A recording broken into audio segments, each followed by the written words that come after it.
This is the Washington Times front page for Tuesday, February 24th, 2026. Thanks for joining us. I'm George Gerbo. Dozens of members of Mexico's National Guard were killed and some U.S. citizens stranded in Mexico in the violent aftermath of a military operation that killed a cartel leader.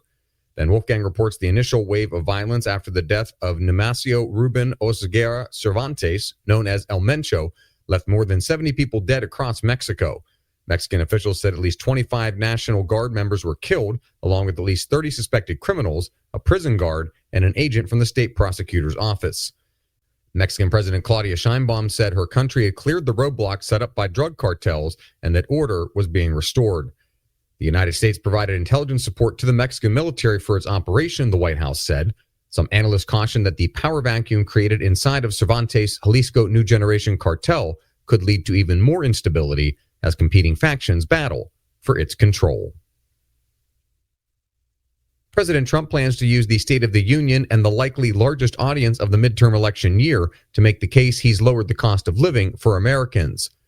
Jeff Murdoch reports he'll combat negative polls about his performance and present himself as a leader who can reverse the dire outlook for Republicans in November. Economic growth is stalling and the president's poll numbers are dropping. Voters' fury has mounted over the deaths of 2 American citizens at the hands of immigration agents in Minneapolis.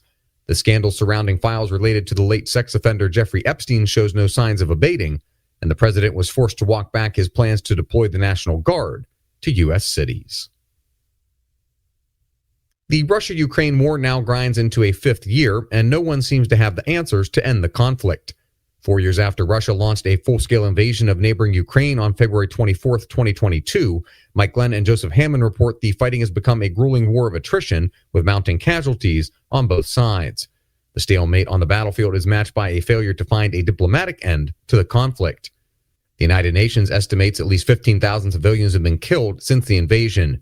Ukrainian officials believe the death toll is much higher because of the lack of access to Russian-occupied areas where mass casualties were reported early in the war, and African leaders are increasingly condemning what they describe as a cynical campaign to recruit African men to fight and die for Russia as battlefield losses mount.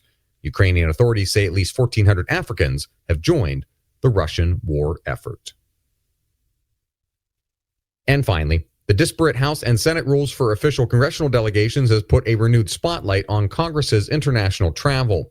Lindsay McPherson reports some trips are taxpayer-funded, while others are privately sponsored. Members have a few disclosure rules to follow, but CODELs, as they're known, remain one of the least transparent aspects of Congress.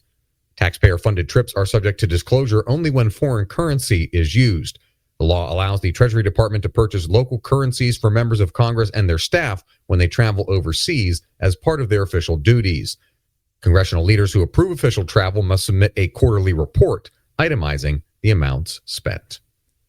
Find all today's front page stories at WashingtonTimes.com/front page or on the Washington Times app, and find us wherever you get your podcasts. You can also find us on social media at Wash Times for breaking news, sports, commentary, and more. The Washington Times, I'm George Gerbo.